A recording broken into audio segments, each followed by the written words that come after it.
오늘 말씀은 운동 경기에서 사용되는 단어들이 등장합니다. 표대, 그리고 상, 달린다, 라는 이런 단어들만 보면 튼튼한 어떤 달리기 선수가 목적지를 향해서 달리는 그런 장면을 연상하게 만듭니다. 우리 런닝메이트라는 그런 말이 요즘에 유행하잖아요. 옆에 보면 공원에서도 저녁이나 아침이나 낮에나 뛰시는 분들이 많이 계시거든요. 피부들이 다 구릿빛 피부입니다. 그러니까 땡볕에서 이렇게 뛰시느라 피부들이 이렇게 검게 선탠이 되시는 분들이 많이 계시는데, 뛸 때마다 이 다리 근육이라든지 이런 것들 보면 굉장히 튼튼해 보여요. 그래서 이분들은 이 근육이 있어서 달리는구나라는 생각도 들기도 하고, 또 이 근육을 만들기 위해서 달리는구나라는 그런 생각이 드는데, 지나갈 때마다 참 건강하다라는 생각이 듭니다. 그래서 여러분, 우리들이 방금 읽었던 이 말씀에서 표대, 상, 달린다라고 하는 이 말씀을 선포할 때요, 이 얼마나 튼튼하고 얼마나 건강한 사람이기에 이런 이야기를 자신 있게 얘기를 하는가라고 생각을 할 수 있는데, 실제로는요, 이런 정반대의 사람입니다. 사도 바울이 이 이야기를 할 때는 말년에 이 말씀을 썼고요. 그리고 감옥 속에 갇혀 있었습니다. 이때 당시의 감옥은요, 이 창문이 없었던 감옥이지 않겠습니까? 하도 많은 사람들이 탈출을 하니까 지하에다가 감옥을 만들었거든요. 그리고 이 사람을 이 지하 감옥에다 가둬놓을 때 그 족쇄라고 하거든요. 이 수갑이라고 하는데, 이 족쇄를 이 두 발에다가 묶어놨습니다. 그래서 굉장히 무겁다라고 얘기를 하는데, 여러분들 아시겠지만 족쇄라고 하는 것은 사람이 탈출하지 못하도록 만드는 기구이기도 했습니다. 그리고 또 한편으로는 사람을 고문하는 그런 기구이기도 했습니다. 사람을 굉장히 힘들게 만들고 괴롭게 만드는 기구였거든요. 그래서 이 기구를 달고 있으면 맨날 며칠이 되었을 때 장애를 얻는 사람들이 있었을 정도로 굉장히 힘들게 만들었던 이 족쇄라고 할 수 있습니다. 심리적으로는 어떻겠습니까?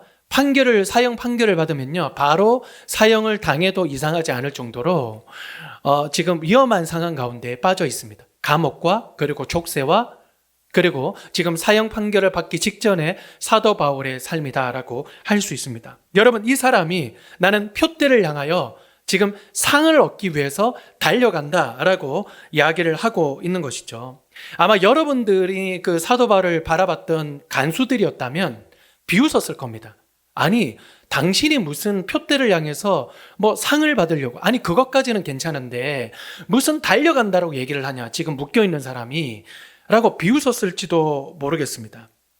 그런데 여러분, 이것이 바로 믿음의 능력입니다. 믿음의 능력이에요. 믿음은요, 지식적으로 아는 것에서 그치는 것이 아니라, 믿음은요, 감정적으로 뜨거워지는 것도 있지만 현실을 다르게 해석하는 일입니다. 그것이 바로 믿음입니다. 지난번 기도회에도 제가 말씀을 드렸지만, 저희 어머니가 지금 너무나 질병으로 힘들어 하셔서 식사도 제대로 하시지 못하시거든요. 하루하루 참 괴로운 가운데 지금 살아가고 계시는데, 이 육체의 질병을 안고 있다라고 하는 것, 근데 그 육체의 질병 때문에 제대로 된 음식을 먹지 못한다, 그래서 지금 완전히 말라가고 있다라고 하는 거는요, 그 사람에게 있어서는 심적으로나 육체적으로나 엄청난 족쇄입니다. 그런데요, 갑자기 동탄에 올라오셔가지고 저한테 와서 기도원을 좀 소개를 해달라고 그러시고, 저기 한 2시간 거리에, 가평에 있는 그 2시간 거리에 금식 기도원을 들어가겠다라고 말씀을 하시더라고요. 그래서 제가 차를 태워서 이렇게 모셔다 드렸는데, 지금 이제 봄이잖아요. 그러니까 녹음이 짙고 있는, 이제 생명이 한참 운돋고 있는 그런 상황 가운데 기도원으로 들어가서 수습을 밟아드리고 방을 제가 잡아드리고 들어가는 뒷모습을 보는데, 마치 겨울철에 앙상한 가지와 같이 앙상하게 말라있는 그 뒷모습을 보니까 제 마음이 미어졌습니다. 그런데 그 표정과 그 말에는요, 하나님 아버지 앞에 내가 기도하러 가겠다라고 하는 그 말 안에는 겨울철에 있는 앙상한 가지로 보이는 것이 아니라 하나님 앞에 나아가는 너무나 뜨거운 생명으로 보이더라고요. 그러니까 나는 표대이신 그 하나님을 향해서 상을 얻기 위해서 나는 달려간다 라고 하는 그 음성이 나에게는 정말 진동같이 울리더라고요.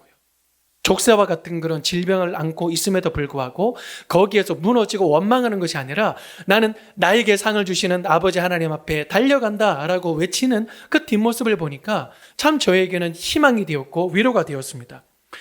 우리 지난달 추천 도서였던 엄마의 일기가 하늘에 닿으면 이라는 책, 엄마가요 일기를 써놨던 내용들이 담겨 있는 것 아니겠습니까? 40년 동안 교통사고로 인해서 다리 장애를 얻게 되었다고 합니다. 그런데 이 아들이 엄마를 보면서 너무 많이 걱정을 했대요. 이제까지 엄마가 참 강하게 살아왔지만 다리 장애를 얻고 난 이후부터는 완전히 무너지는 그런 삶을 보면서 야, 엄마가 정말 많이 걱정이 된다라고 생각을 했대요. 그랬는데 나중에 엄마의 일기를 들여다보니까 그때 당시 엄마의 일기에 이렇게 써져 있었다고 합니다. 주님, 이만하니 너무나 다행입니다. 주여 도우시고 인도해 주세요. 하나님 아버지, 우리 가정에 시험이 들지 않도록 해주세요. 그때 당시는 몰랐지만 이 어머니는 이 상황을 받아들이고 믿음으로 감사합니다 라고 고백하고 있었다는 것이죠. 여러분, 믿음은요 이렇게 현실을 다르게 해석하게 합니다. 믿음은요 이렇게 현실을 다르게 행동하게 만듭니다. 내가 종일 도살당할 양처럼 여김을 받았습니다. 그러나 내가 믿음으로 주님을 바라보니까 우리를 사랑하시는 이로 말미암아 우리가 넉넉히 이깁니다. 내가 사망의 음침한 골짜기를 지날 때에도 그러나 나와 함께 하시는 하나님을 바라보니까 나는 두렵지 아니합니다 라고 고백하는 것이 바로 믿음의 고백이다라고 하는 것이죠. 어느 훌륭한 책에 써져 있는 글귀가 있었습니다. 앞에는 홍해, 뒤에는 애국 군사가 당신을 쫓아오고 있다면, 그리고 양옆에는 산을 당신이 가로막고 있다면 하나님을 찬양하기 시작하라. 하나님이 일하시기에 안성맞춤이기 때문이다. 이 훌륭한 글귀가 어느 책에 써져 있냐면 제가 쓴 책에 써져 있습니다. 바울이 말했던 이 표대라고 하는 거는요, 내가 있는 힘을 다해서 이 표대를 향해서 달려가겠다라고 하는 고백하는 이 표대, 정말 내가 최선을 다해서 나는 그 표대를 향해서 그 상을 받기 위해서 달려가겠다라고 하는 이 표대, 여러분 이 표대는요 단순한 그냥 목적지가 아닙니다. 여러분 이 표대는요 단순히 사람이 죽고 나서 영혼이 하늘나라 올라가는 것만을 의미하지 않습니다. 여러분 이거는요 영지주의라고 하는데, 그때 당시에 빌립보 교회를 괴롭혔던 영지주의 이단이었어요. 영지주의 이단이라고 하는 것은 뭐냐면, 사람이 이게 영혼 육 뭐 이렇게 이루어져 있다고 친다면 이 영혼은 선한 것이고 육체는 악한 것이다 라고 이렇게 정죄를 하는 거예요. 그래서 세상을 떠나서 사는 것, 이것이 바로 영지주의라고 하는데, 우리가 죽고 나서 저 세상에 영혼이 하늘나라에 간다 라고 생각을 하는 것이 아니고요. 여러분 그건 뭐냐면, 전후 맥락을 살펴보면 표대는요 바로 부활을 의미합니다. 영혼의 부활이요? 아닙니다. 몸의 부활입니다. 몸의 부활. 예수님을 믿는 사람들은 주님 다시 오시는 날에 다시 부활할 것입니다. 다시 온전하게 될 것입니다. 영혼이 부활한다고요? 아니요. 영혼도 부활하겠지만 몸이 부활한다는 거예요. 우리의 몸이 완전하게 부활한다는 거예요. 몸이. 여러분 이거 제가 이단적인 서설을 얘기를 합니까? 우리는 매주마다 고백하지 않습니까? 사도신경에서 몸의 부활과 영생을 믿습니다 라고 고백하잖아요. 지금 바울이 내가 표대를 향해서 달려가겠다라고 하는 것은 나의 끝날 날에 나의 몸이 완전하게 새롭게 되고 완전하게 깨끗하게 되고 완전하게 부활할 나의 몸의 부활을 믿습니다. 그 상을 내가 받기 위하여 내가 최선을 다하여 달려갑니다 라고 외치고 있는 것이죠.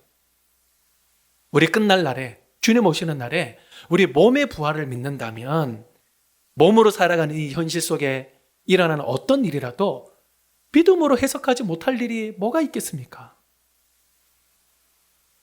믿음으로 해석하지 못할 일이 뭐가 있겠습니까? 우리 몸이 부활이 있다고 믿는다면 사망이나 생명이나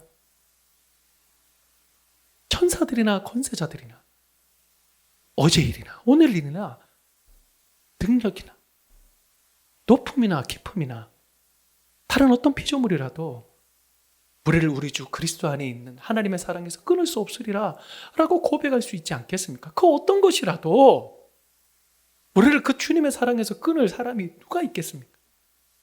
저 원래 보고하려고 그랬거든요. 근데 박경사님이 외워서 하셨다 그래가지고 저도 외워서 한번 해봤습니다. 네, 웃자고 한 말이니까 째려보지 마십시오. 네.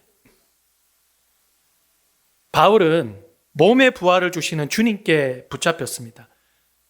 비록 감옥이 자기를 가두고 있다 할지라도 거대한 족쇄가 자기를 가두고 있다 할지라도, 내일 자기는 어떻게 될지 모른다라고는 두려움이 자기를 가두고 있다 할지라도 바울을 달리게 만드는 힘이 어디에 있었습니까? 바로 몸의 부활에 있었습니다. 그래서 오늘 말씀 제목처럼 예수님께 붙잡힌 자는 달립니다. 부활의 상이 기다리고 있기 때문입니다. 본문에 나오는 달린다라고 하는 표현은요, 이게 어떤 뜻이냐면 집중해서 계속해서 달린다라고 하는 그런 뜻을 가지고 있습니다. 제가 원문을 한번 살펴보니까 이 달린다라고 하는 표현이요, 사냥할 때 이 표현하는 글귀다라고 얘기를 하더라고요. 그러니까 이 맹수가 자신의 먹이를 사냥하기 위해서 그 어떤 시선을 고정을 하잖아요. 그러니까 달리다가도 넘어질 수 있고, 아니면 돌 수도 있고, 아니면 갑자기 뭐 높은 데로 올라갈 수도 있는데 넘어지거나 올라가거나 내려가거나 자기의 먹이에 눈을 딱 고정을 하고 계속해서 달려가지 않습니까? 최선을 다해 달려가잖아요. 저희 집에 고양이가 한 마리 있는데요, 이 먹이 놀이가 있어요. 그래서 종 치는 거 이런 거 들으면 이렇게 하거든요. 그러면요, 제가 달리면서 이렇게 막 도망가면 계속 쫓아와요. 그럼 바닥이 미끄러울까 봐 바다다닥 미끄러집니다. 근데 미끄러지는데도요, 너무 무서운 건 뭐냐면 몸은 저기로 막 넘어지는데 시선은 저에게 있어요. 다다다닥 이렇게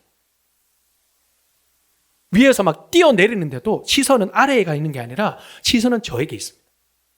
바울이 달린다라고 얘기를 할 때는 나는 계속해서 달린다라고 하는 뜻이고요, 내가 실패를 하든, 그리고 내가 괴로워하든, 내가 두려워하든, 아니면 천사들이나 권사자들 그 어떤 것이라도 나에게 공격이 왔을 때 내가 실패를 하는 한이 있어도 나는 그럼에도 불구하고 계속해서 주님께 시선을 거두지 않겠습니다. 나는 계속해서 주님을 따라가겠습니다 라고 하는 의지가 담겨있는 결단이라고 하는 것이죠. 지난주에 어느 성도님이 저에게 이렇게 질문을 하셨어요. 목사님, 사모님을 어떻게 만나셨어요? 라고 이렇게 질문을 하더라고요. 제가 오늘 허락을 받고 말씀을 드리는 거예요. 제 아내에게. 제가 목숨을 걸고 말씀을 드리는 겁니다. 제가 아내를 만나기 전에 꽤 오랫동안 만나서 결혼을 약속을 했던 자매가 한 명 있었습니다.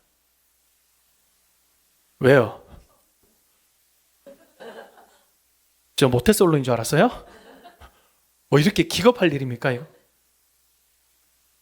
4년 동안을 만나서 결혼을 약속을 하고 그렇게 준비를 하고 있었는데 결국은 하지 못했습니다. 왜 그러냐면 그 자매의 부모님이 믿음이 뜨거우신 분이었는데 본인의 딸이 사역자에게 시집 갖는 것을 상상도 못하는 일이다라고 하면서 끊임없이 막으셨어요. 계속 반대를 하셨어요. 근데 저도 이해가 되는 게요, 누가 사랑하는 딸을 목사에게 주고 싶겠습니까? 예전에 한 30년 전만 해도요, 이 목사 직업 이 배우자 선호도가 한 5위 안에 들었었거든요. 근데 지금은 알바보다 그 아래입니다. 네, 알바생보다 그 아래예요. 그러니까 누가 이렇게 주고 싶겠습니까? 우리가 자식 이기는 부모 없다라는 얘기를 하잖아요. 아니에요. 자식 이기는 부모 많습니다. 근데 결국에는 헤어지게 됐습니다. 네, 차였습니다. 그래서 참 제가 너무나 가슴이 아프고 마치 족쇄처럼 저를 막 묶는 듯한 느낌이 들더라고요. 왜냐하면 그때 40이 가까웠거든요. 나는 이제 결혼을 못하겠다 라고 그렇게 생각을 했는데, 제가 그 자매를 만나서 교제를 하는 동안 저는 와이프를 모르고 있었을 때 아니겠습니까? 다른 지역에 있었으니까. 제 지금의 아내도 그때 당시에 사역자랑 사귀고 있었습니다. 근데 헤어지게 됐습니다. 왜냐하면 지금의 제 장인 장모님이 나의 딸을 절대로 사역자에게 줄 수 없다, 정말 강경하신 분이셨습니다. 그래서 어쩔 수 없이 헤어지게 된 것이죠. 그리고 나서 제 아내가 다른 남자친구를 이렇게 만나서 소개를 했는데 그 남자친구는 벤츠를 타는 형제였습니다. 근데 교회를 안 다니는 형제였습니다. 그때 부모님이 충격을 받으신 거예요. 이러다가 교회를 안 다니는 사위를 들일 수도 있겠다 라고 생각해서 강력하게 반대를 해서 이제 헤어지게 됐는데, 딱 그 순간에 제가 제 아내를 만나게 된 거예요. 그러면서 이분이 저에게 뭐라고 체크를 하겠습니까? 자네 교회 다니나? 목사가 절을 가겠습니까? 네, 뭐 교회 다니죠 당연히. 그러니까 하이패스, 그냥. 네, 하이패스. 그때 당시에 저도 외제차를 타고 있었거든요. 여러분 쉐보레 스파크라고 여러분 아세요? 네, 번개같이 지금 단종이 됐는데 그때 당시에 하여튼 그걸 타고 다녔습니다. 네, 여러분 그런 말이 있지 않습니까? 똥차 가고 벤츠 온다. 이런 말이 있지 않습니까? 네, 저는 벤치에서 프로포즈를 했거든요. 그래서 벤츠 가고 벤치가 왔습니다. 네, 그럼에도 불구하고요. 저희 장인 장모님은 저를 있는 그대로 사랑해 주시고 저를 믿어주세요. 믿어주시고. 여러분 제가 왜 이런 얘기를 하느냐면 계속해서 달리시는 것이죠. 몸의 부활을 향해서 계속해서 달리시는 것이죠. 너무나 감사하는 건 뭐냐면 지금 또 제가 개척을 해서 교회 이렇게 목회를 하고 있습니다만은 끊임없이 계속해서 달려주세요. 목사로서 너무나 참 감사하다, 영광스럽다, 그리고 자랑스럽다라고 그렇게 늘 말씀을 해주시는 것이 저에게는 너무나 큰 힘이다라고 말씀을 드리고 있습니다. 여러분 계속해서 달리십시오. 미끄러질 수 있고 때론 넘어질 수 있고 의심이 올 때도 있습니다. 그럼에도 불구하고 계속해서 집중하여서 달리시기를 바랍니다. 말씀의 결론을 맺도록 하겠습니다. 붙들린 자는 멈추지 않습니다. 때로는 걷는 것도 힘들고 숨이 차오를 수도 있어요. 그러나 그 순간에도 우리를 붙들어 주시는 예수님을 바라보십시오. 여러분, 붙들린 자는 계속해서 달립니다. 우리 앞서 달리시는 예수님이 계시기 때문입니다. 부활의 상을 향하여 달려가는 우리가 되기를 간절히 소망합니다.